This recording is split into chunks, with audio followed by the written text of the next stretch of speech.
A sudden spike in the electricity bill. In a rush, I called the power company. An employee comes over and with a puzzled look says, "Did you notice this wire before?" When Bob and I rush over, the employee gently moves a potted plant nearby to give us a clearer view. From our outdoor outlet, a strange wire extended, leading towards my in-laws' house. "Do you know anything about this wire?" Bob and I exchange glances at the employee's question. We're probably both thinking the same thing. "Hey, Bob, could this be?" "Yeah, no doubt about it. This is why our electric bill went through the roof." Bob, almost instinctively, reaches for the outlet and swiftly unplugs the wire. The very next moment, a sharp scream echoes from my in-laws' direction. "What?" It's probably my mother-in-law's. Soon after, I hear some hysterical muttering. The voice grows louder, coming from behind their door and heading our way. Suddenly, my mother-in-law bursts out from the bushes. "My name is Mary Johnson, a 32-year-old stay-at-home mom. My hobby is trying out limited-time desserts. I always gather information about desserts either through friends or by doing my own research. Bob, my kind husband, always supports my hobbies. I've known Bob, who's the same age as me, since college. From the time we met up until now, I've always adored his consistent kindness. By the way, I also had a deep fondness for my in-laws who raised such a wonderful man. Many of my married friends often complain about issues with their mothers-in-law. I've even heard stories about marriages ending due to issues with the mother-in-law. But thankfully, such tales have nothing to do with our household. My mother-in-law, like me, is a fan of desserts. Whenever I bring her a recommended treat, she's always delighted. And my father-in-law, though a man of few words, always has a reassuring smile. Both of them have always been fond of me, and I've felt the same about them. My in-laws currently live about a 30-minute drive away. Not too close, but not too far either. Just the right distance. But sometimes I wonder. With the two of them, maybe we could live together. It's not that I want to live together. But perhaps, we might get along better than expected. I adored them enough to even entertain such thoughts. However, I'd come to realize that life isn't always that sweet. One day, I was thrown off by the news I got from Bob. "What? Your parents?" Turns out, my in-laws were moving into the vacant house next door. I had always assumed they owned their place, but it seems they were actually renting. Their house had gotten old, so it appears they were considering moving. When they found out about the empty house next to ours, they jumped on the opportunity. It is a sudden short-distance habitation. I was immediately consumed by anxiety. Up until now, I've gotten along with my in-laws without any issues. I wonder if it'll be okay.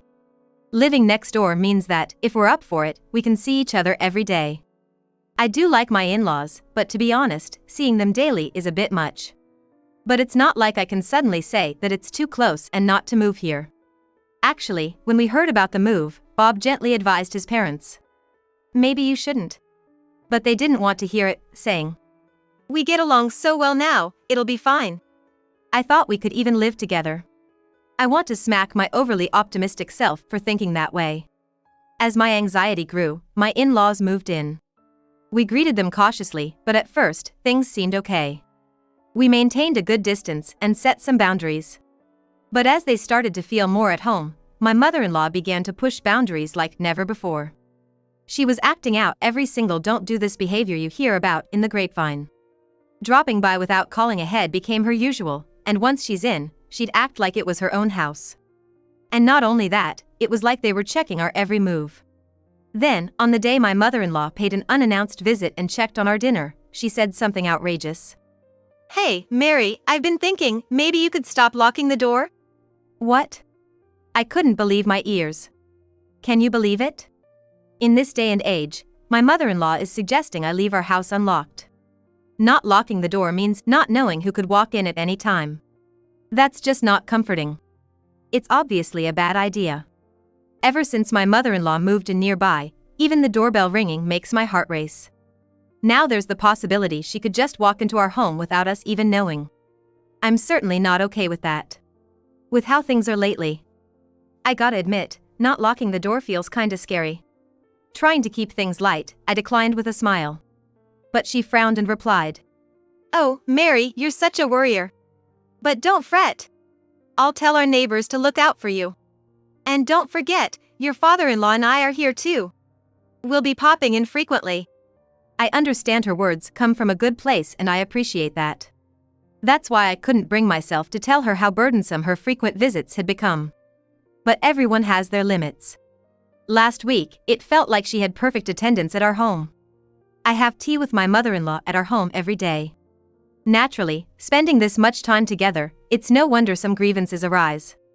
I've come to truly understand that a mother-in-law and daughter-in-law relationship is all about the right distance. She would leave unnecessary potted plants in our yard or plant flowers without asking. It's like she does whatever she wants now. If it was once every few months, I could tolerate it. But every day is a different story. Since the locking incident, she's brought it up several times. I managed to convince her by saying I was just a wife with strong security concerns. However, with that settled, my mother-in-law then started pleading. I'd like a spare key. I knew I had to get Bob to refuse her request. Handing such a powerful item to her now is just out of the question. Though I found myself at odds with how she behaves, I didn't quite dislike her. She can be meddlesome, but I know it comes from my mother-in-law's good intentions. Rather, I felt more guilt for rejecting her than anything else. But as time passed, those feelings began to change. Whether it was me changing, my mother-in-law changing, or both, I can't be sure. However, I started to feel discomfort and irritation with her comments. It was a few months after she moved in. By then, it had become a routine for my mother-in-law to visit after lunch. I once asked about my father-in-law and it seems he usually goes for walks or shopping alone. I suggested she should join him, but she declined, saying, "Walking tires me out." Lately, she's become a typical mother-in-law. Previously, when I made her tea, she'd just say thank you, but now there's always a comment like, "It's lukewarm," or "It's weak." Whenever she speaks, it's either gossip or bad-mouthing someone. Being around her just brings me down. But I can't exactly reject her, so I just nod and force a smile.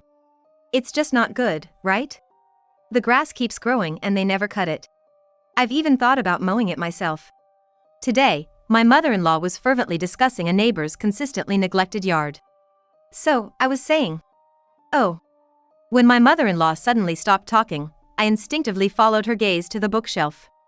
Did she find a book that piqued her interest? It'd be peaceful if we could just read together. Did you find a book you're interested in? As I was about to approach the bookshelf, she reached past it, grabbing something from the rack next to it. "Susan, you shouldn't touch that." Upon seeing what she took, I hastily reached out, but she just innocently opened it. And then, she exclaimed with delight. "Oh my! Mary, dear! Oh dear, didn't you overspend last month? Goodness! Your electricity bill is twice as much as ours." What my mother-in-law was looking at as if she were reading a weekly magazine was our household account book. "Stop. Give it back." When I hurriedly snatched it away, my mother-in-law laughed softly. "You really don't have to be so flustered. But, Mary, it seems like you're not so good at saving money. Bob must feel bad having a wife who struggles with budgeting. You should try a bit harder, okay?" I could feel my face heat up. Both the front and back covers clearly stated the household account book. Still, she took the plunge and opened someone else's household account book. I couldn't believe it. "And about those desserts? I have a soft spot for limited edition treats too, so I get the urge. But if you can't even save a dime, do you think you really deserve to indulge in sweets?" Furthermore, my mother-in-law kept on nagging, saying things like, "You spend way too much on food." And, "The electricity bill is outrageous." On top of that, she boasted about how frugal she was. After ranting for a while, she seemed satisfied and left. After my mother-in-law left, I was so moved that I couldn't stop crying. The accumulated stress might have played a part too. I've reached my breaking point. I cried non-stop until Bob came home. "You don't have to take Mom's word for it, but I think it's easier said than done. I'm really sorry. I'll tell Mom not to come again." "Yeah, please." Bob comforted me, and after I calmed down a bit, I decided to discuss something that had been bothering me. It was about the electricity bill. As my mother-in-law pointed out, it was high. Without any significant changes in our usage, it had skyrocketed over the past few months. I was concerned about it, but dealing with my mother-in-law had left me little time to think about anything else. Bob looked at the electricity bill details, puzzled. This is definitely strange. I know, right? The next bill is coming soon, isn't it? If it seems off, we should give the electric company a call. A few days later, a bill arrived, charging us an astonishing $1,300, more than double our usual amount. Feeling that something was amiss, we hurriedly decided to have someone from the electric company come over. The electric company's technician took a detailed look around. Then, he pointed out something peculiar and called us over. Did you know about this wire? As Bob and I approached, the technician gently moved a potted plant to make it visible to us. It was hidden by the long leaves, but there was an external outlet there. We'd forgotten about it since we'd never used it since building the house. From that outlet, as the technician mentioned, a wire extended, leading towards my in-laws' house. Do you know anything about this wire? At the technician's question, Bob and I exchanged glances. We were both likely thinking the same thing. Hey, Bob, could this be? Yeah, no doubt about it. This is the reason our electric bill shot up. To be sure, we followed the wire with the technician. Pushing through bushes and tall weeds, sure enough, the wire led to my in-laws' storage shed. We couldn't see where it connected from here, but it was clear that it had something to do with the in-laws' house. The technician, with a stern look, asked, "Do you want me to call the police?" No, we might have to, but let's talk it out first. This house belongs to our parents after all. The worker initially looked tense, suspecting theft of electricity, but upon realizing it was a family home, his expression softened with relief. Oh, I see. I'll be on my way then. Yes, thank you for taking the time to come out here. We really appreciate it. We walked him out to his vehicle and saw him off. After he left, we turned to each other deep in thought. Bob sighed heavily, cradling his head in his hands. I'm sorry. For having a mother like that. It's hard to say, don't worry about it. What are we gonna do next? If it's like any other day, Bob's parents are probably home right now. Should we confront them directly, or should we come up with a plan first? Bob, with his hand covering his mouth, started walking towards the external outlet.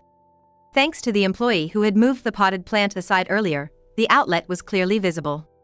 Come to think of it, perhaps his mother purposefully placed the potted plant here to hide this outlet. Though I hate to suspect, I couldn't think of any other reason. I wonder what this is connected to. Suddenly, Bob reached out and swiftly unplugged the wire. Wait, is it okay to unplug that? I just unplugged it. Thinking of them calmly stealing our electricity all this time makes me so angry. Anyway, we have the employee as a witness. I won't let them make any lame excuses. If need be, we have that as well. That's true.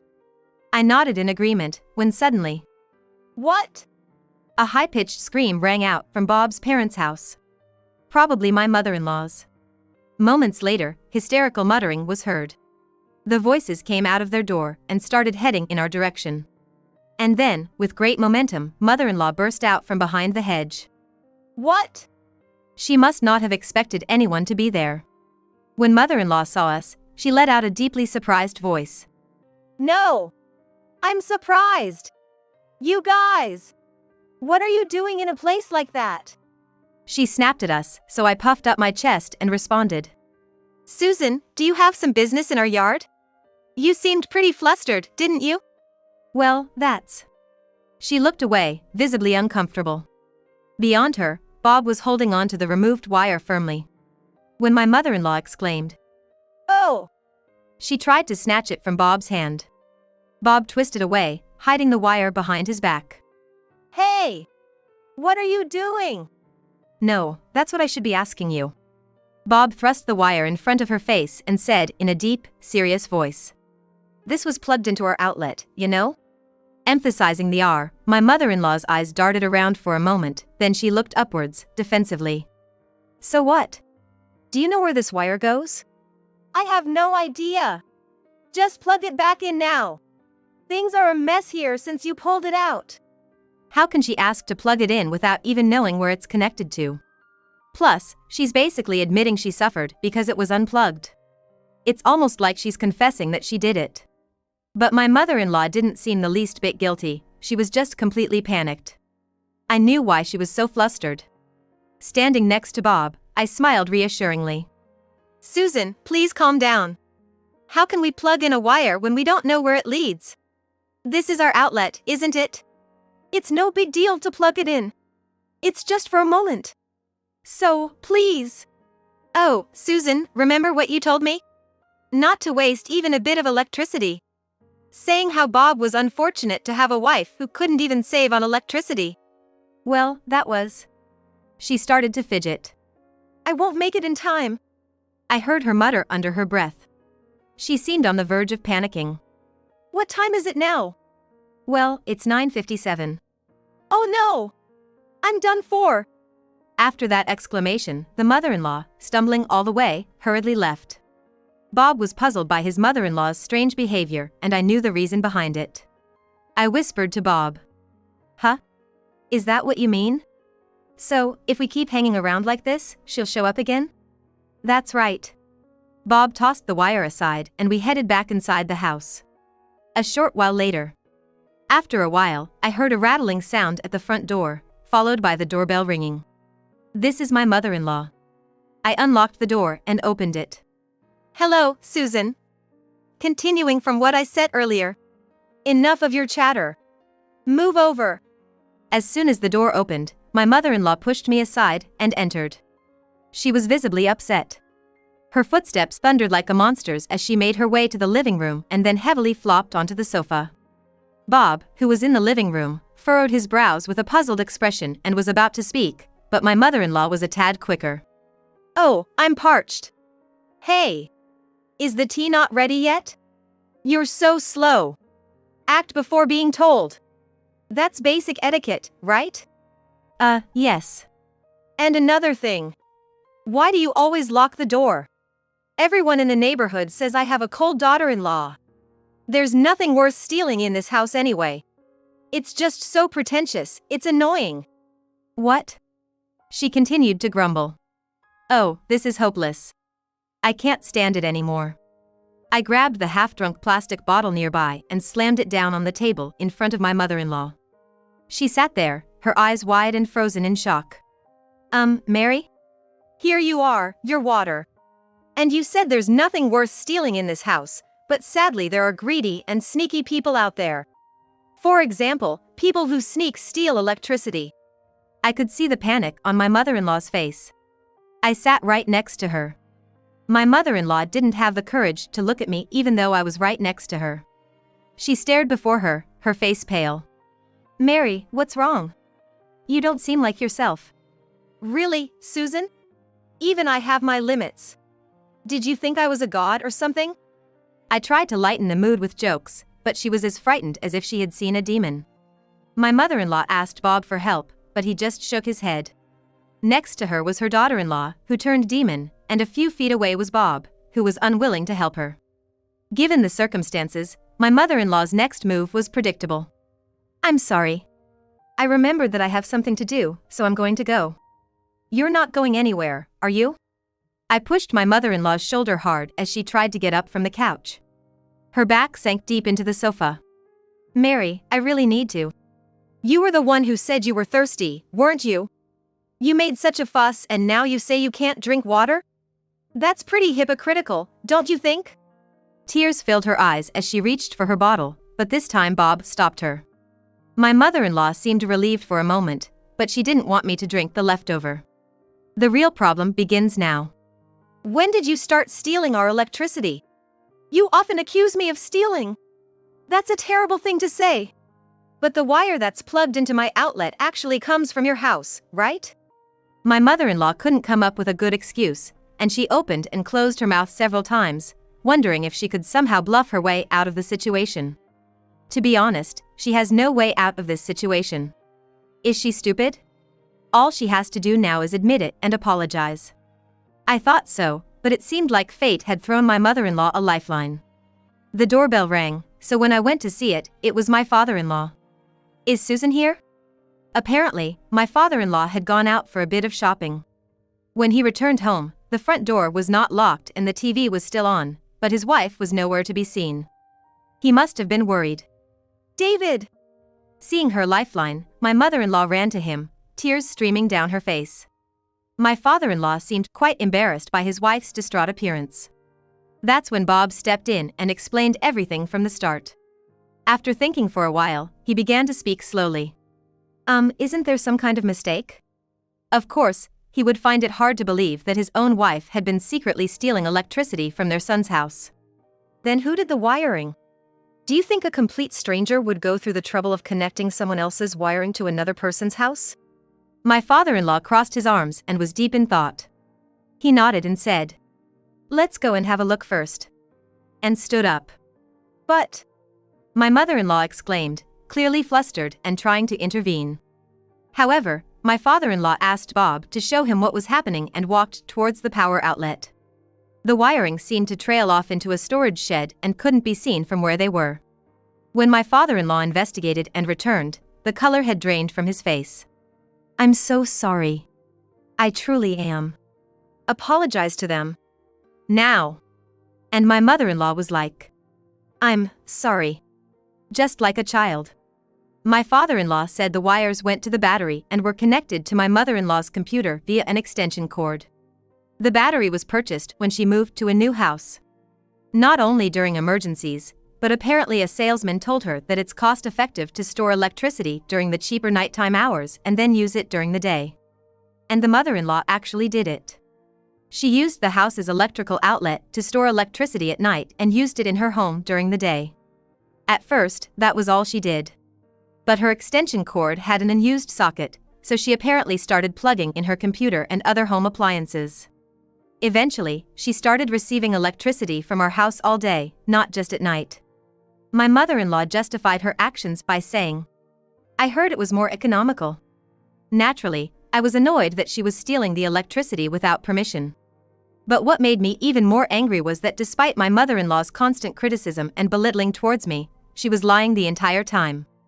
"You often said how Bob is so unlucky to have a wife who can't save money and how I buy sweets but can't even save a dime, didn't you? That's true, isn't it?" Her lack of remorse was considerable. Just saving money on your electricity bill by using someone else's electricity doesn't mean you're saving money. That's just theft. I continued further. "And just so you know, I won't let this slide just because we're family. If you don't sincerely apologize, we'll have no choice but to involve the police." My mother-in-law looked surprised for some reason. Did she think she could pull it off? "What a wife you are! Are you saying that you would betray me, your own family?" "Don't twist things. We're a family and we just want to make sure things are right." When I took out my phone, she panicked and rushed towards me. Bob immediately stopped her. "Evidence! You have no evidence. With all this evidence, do we need more? If so, let us provide you with something more conclusive." I pointed towards the roof. My mother-in-law strained her eyes to see. Then, her face paled. Yes, our house had security cameras installed. By sheer coincidence, the area around the outlet was within the camera's range. My mother-in-law let out a soft "Ah," in distress. "Is this enough proof? Oh, one more thing." "Is there more?" "Today was the release date for the limited edition dessert, so you were in a really big hurry, right?" "No way." I flashed her a cheeky smile. "Yes. I had a friend buy it for me, so I was able to secure it safely. If you hadn't been so obsessed with siphoning electricity, you might have been able to buy it online. What a shame." My mother-in-law fell to the ground, trembling and helpless. After talking with Bob, we decided not to report my mother-in-law to the police. She admitted her wrongdoing, and we had evidence, but it was more troublesome than anything. And since she was our family, there was a chance that it would be ignored. Instead, we decided to have my in-laws pay for the electricity used and additional compensation for the inconvenience. Living in close quarters meant things were bound to get awkward, but that determination was necessary for my peace of mind. My in-laws seemed to feel the tension as our interactions decreased. One day, we received some happy news. They were returning to their old house. Apparently, rumors of electricity theft were being spread, and rumors were being spread about my parents-in-law, especially my mother-in-law.